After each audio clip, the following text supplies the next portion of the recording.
बिस्मिल्लाहिर्रहमानिर्रहीम। अस्सलाम वालेकुम। आज हम इल्म मंतिक़ की एक बहुत ही ज़रूरी और अहम बहस को यहाँ पर मुख्तसर सी वीडियो में हल करेंगे। इंशाअल्लाह ताला ये वीडियो आपके लिए बहुत ही फ़ायदेमंद होगी।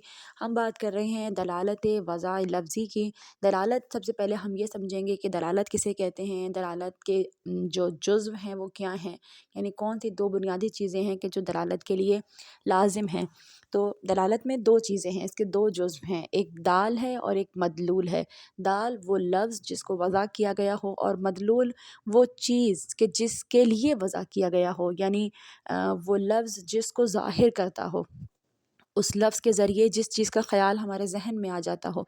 जैसे मैं कहूँ कि किताब, तो फ़ौरन आपके ज़हन में किताब आ जाएगी, और हमने ख़ास तौर पर किताब, इस लफ्ज़ किताब को जिस शय के लिए मख़सूस कर लिया है, ख़ुद इंसान ने किसी भी चीज़ के नाम देने के लिए ख़ुद इंसान उन चीज़ों के नाम वज़ा करता है, ताकि जब भी इन नामों को लिया जाए, इन लफ्ज़ों को लिया जाए, तो फ़ौरन एक ख़ास तस्वीर सुनने वाले के ज़हन में पैदा हो जाए, सुनने वाले के ज़हन में हासिल हो जाए। ठीक है, तो वो जो चीज़ आपको हासिल हुई है वो उसका मदलूल है, और इन दोनों के दरमियान जो निस्बत है उसको दलालत कहा जाता है। यानी दाल की वजह से जो मदलूल आपके ज़हन में आया, तो वो जो वजह है, वो जो निस्बत है, वो ही दलालत है। दाल ने मदलूल पर दलालत कायम की, इस लफ्ज़ ने इस लफ्ज़ किताब ने एक वजूद किताब पर दलालत कायम की। और जैसे ही मैंने किताब कहा, तो आपस में उनका कोई रिश्ता नहीं था, लेकिन क्योंकि हमने इस किताब के लिए इस लफ्ज़ को वज़ा किया था, इंसान ने किताब के लिए, सफ़ों वाली, जिसके अंदर इल्म हो, जिससे हमें कुछ फ़ायदा हो, जिसको इंसान पढ़ता है तो कुछ कस्ब करता है, कुछ हासिल करता है, जो भी किताब के मक़ासिद हैं, ने उस चीज़ के लिए इस किताब के लफ्ज़ को वज़ा किया। और फ़ौरन अब जब भी किताब कहा जाएगा, तो आपके ज़हन में वही चीज़ आ जाएगी जिसके लिए इसको वज़ा किया गया था। तो ये जो निस्बत है, ये जो रिश्ता पैदा हो गया है इन दोनों के दरमियान, इसी को दलालत कहा जाता है। अब दलालत की इक़साम है, लेकिन आज हमारे ज़ेर बहस जो दलालत की क़िस्म है, और मंतिक़ में इसी क़िस्म पे बात की जाती है। वैसे 6 अक़साम हैं।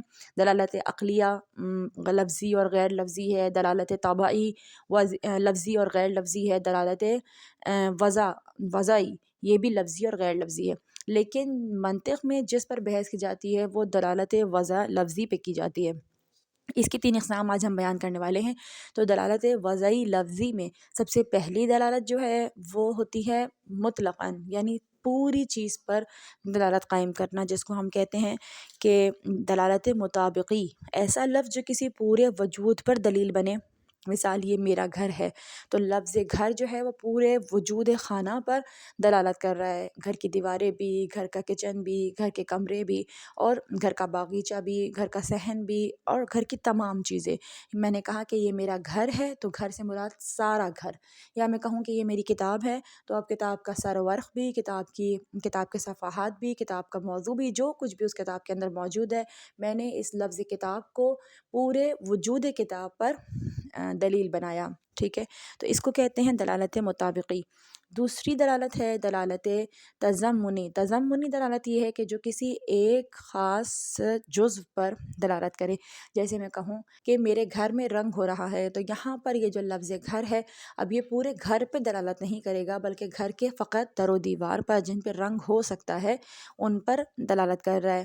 इसी तरह मैं कहूँ कि ज़ैद ने किताब फाड़ दी, तो यहाँ पर पूरी किताब नहीं होगी, बल्कि किताब के चंद औराक़ होंगे जिनको ज़ैद ने फाड़ा होगा। ठीक है, तो ये है दलालत तज़म्मुनी, जो पूरे वजूद पर दलालत नहीं करता, बल्कि किसी एक जुज़्व पर दलालत करता है। अब हम बात करेंगे दलालत इल्तिज़ामी की। दलालत इल्तिज़ामी में लाज़िमा पाया जाना ज़रूरी है। बस अगर मैं कहूँ कि फ़लाँ शेर जैसा है, या वो बच्चा शेर जैसा है, तो यहाँ शेर की शक्ल सूरत की बात नहीं होगी, बल्कि शेर का लाज़िमा उसकी बहादुरी, उसकी शुजाअत है। तो यहाँ उसी लाज़िमे का ज़िक्र किया जाएगा, यानी वो बहादुर है या शुजा है। तो बस ये दलालत वज़ाई लफ्ज़ी की तीनों अक़साम मुकम्मल हुई। दलालत वज़ाई लफ्ज़ी की पहली क़िस्म दलालत मुताबिक़ी है, जो पूरे वजूद पर दलालत करती है। इसकी दूसरी क़िस्म दलालत तज़म्मुनी है, जो फ़कत किसी एक जुज़्व पर दलालत करती है। और इसकी तीसरी क़िस्म दलालत इल्तिज़ामी है, कि जो लाज़िमे पर दलालत करती है। उम्मीद करती हूँ कि ये वीडियो बहुत फ़ायदेमंद होगी इंशाअल्लाह ताला।